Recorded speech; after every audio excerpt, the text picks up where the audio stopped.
Welcome back नाजरीन। हम गुफ्तगू करें माजिद निज़ामी साहब से और जाहिद हुसैन साहब से ब्रेक पे जाने से पहले भी, और अब भी हम बात कर रहे हैं बांग्लादेश के इलेक्शंस के हवाले से। जी माफ़ करिएगा जाहिद साहब, आप उस वक्त कुछ कहना चाह रहे थे, but I had to take a break here. फरमाएं। हाँ नहीं, ये भी मुझे माजिद साहब से पूछना था कि जो इलेक्शंस में जो बुनियादी चीज़ें हैं वो कौन सी हैं, मतलब कौन से ऐसे जो दोनों पार्टी, जो बड़ी पार्टी जिनका आपने बात की, तक मैंने 11 पार्टी का अलायंस है, दूसरा भी 12 पार्टी का अलायंस है, तो उसमें बुनियादी चीज़ें क्या इस वक्त इलेक्शंस में डिस्कस हुई हैं? कौन से ऐसे इश्यूज हैं जिसमें जो है, जो ये दोनों जो एक इत्तेहाद है वो कॉन्टेस्ट कर रहे हैं? क्या उसमें फॉरेन पॉलिसी का भी जिक्र है या सिर्फ अंदरूनी पॉलिसीज पे बात हो रही है? जो इंटरनल इश्यूज हैं वो ज्यादा डिस्कस हुए हैं।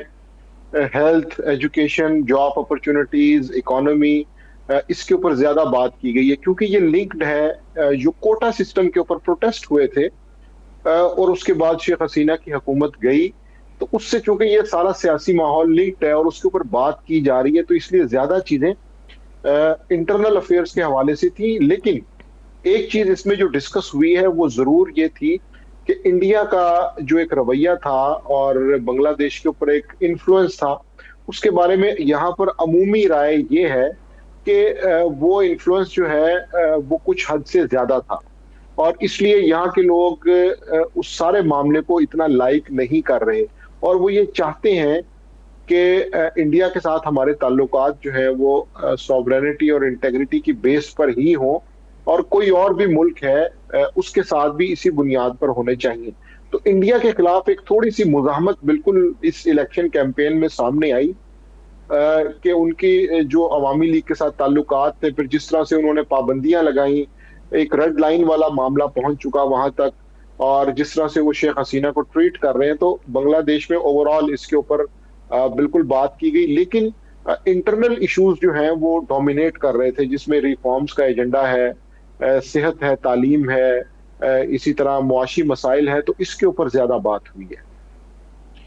अच्छा, एक और बात भी है क्योंकि अवामी लीग पे तो पाबंदी है, वो इसमें इलेक्शन में हिस्सा नहीं ले रहे हैं, लेकिन एक ये बात भी है कि एक हकीकत रही है, जो एक पॉलिटिकल एक पावर की हैसियत से अवामी लीग की अपनी एक हैसियत भी रही है।